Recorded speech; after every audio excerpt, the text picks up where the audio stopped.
Okay, exercise 1-4. Let us take a look at this. They say you borrow 1,000 and you will pay it back over 10 years as an annuity.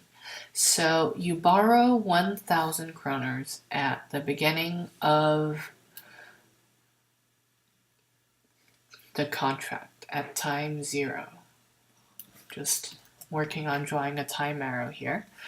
So here you stand at time 0 and the bank gave you 1,000 units of money, and you will pay it back over 10 years as an annuity. So we have 10 years to pay this money back. 1, 2, 3, 4, 5, 6, 7, 8, 9, 10. And the first payment will be in 1 year, so in total 10 payments. So that makes sense. 1, 2, 3, 4, up to 10. And annuity means that you will pay the same amount each year, i.e. you pay totally C each year. So each year you will pay the amount C.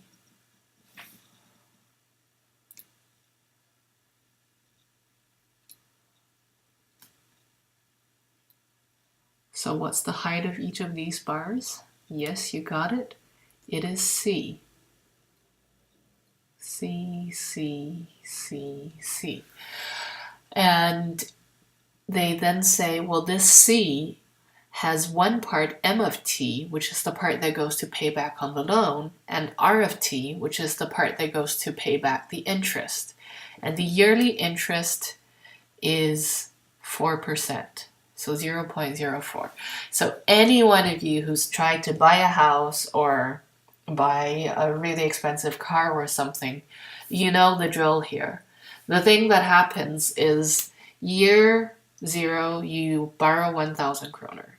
Year 1, you return some of the loan and you pay the interest off of the amount of money that you have had in your hands during the first year.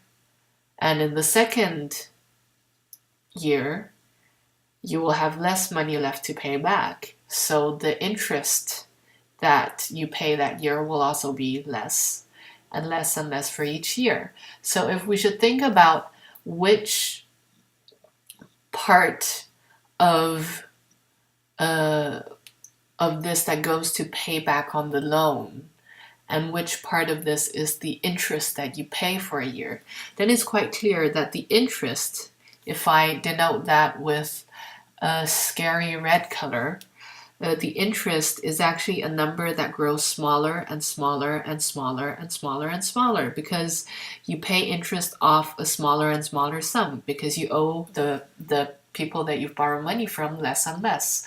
On the other hand, the part of the payment C that actually consists of the actual $1,000 that you pay back, well, it takes up a bigger and bigger amount of the thing that you pay back. So one question here now is, what should C be? And that is also the question that Jostein asks us. What is C?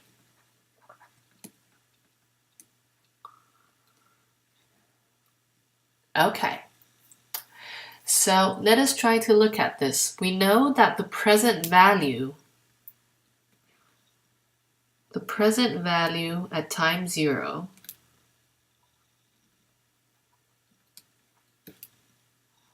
of the 10 future payments of C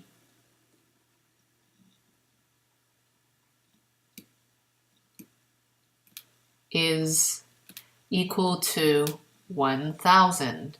So the 10 future payments of C corresponds to the present value of 1,000. We also know a formula for the present value at time 0 of the future payments of C. And what is that formula? Well, the first payment of C the present value of that at time 0, well, that's C discounted one time period.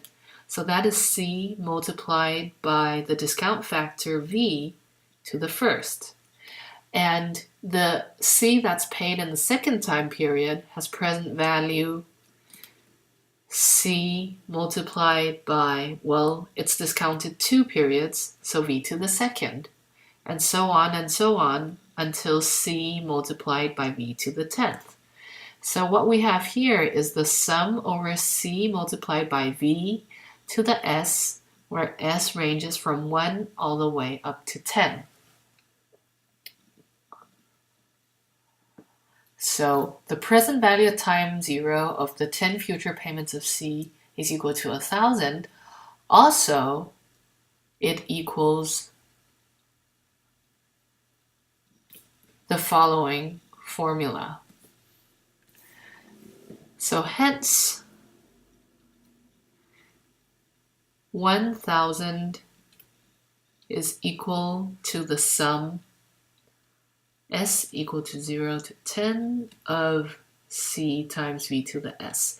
And is there anything I can take out of the summation here? Well, yes, I can take the C out of the summation. And so we are left with this result. 1,000 is equal to C multiplied by this here. And then we can recall that, well, this is actually just the initial present value of an annuity in arrear.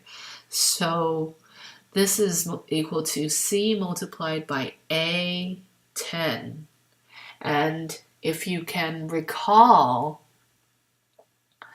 the formula for this, well, this is 1 minus V to the 10th divided by I. So, and I remember to multiply by C here. So what is C? Well, I can isolate C now. Isolating C yields that C is equal to 1,000 multiplied by I divided by 1 minus V to the 10th. And that is equal to 1,000 multiplied by 0.4 divided by 1 minus 1 divided by 1 plus 0.04. So this should be 0.04 to the 10th. And I can't do that in my head, which is why it's nice that we have a calculator. So let's see if I can do this. I have 1,000, 1,000 multiplied by,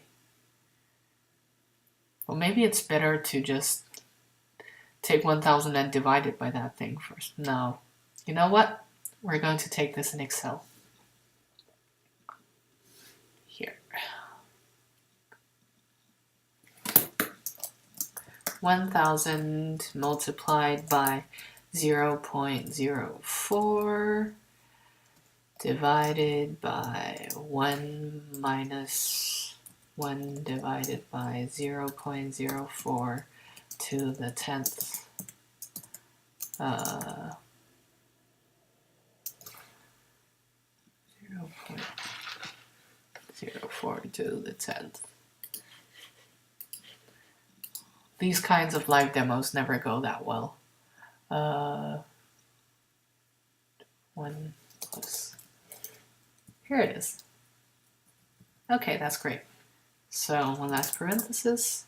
And C is equal to 123.3. Wasn't that nice? So that was first part of the exercise. In the next part of the exercise, we will figure out exactly what M and R should be and fill out this table.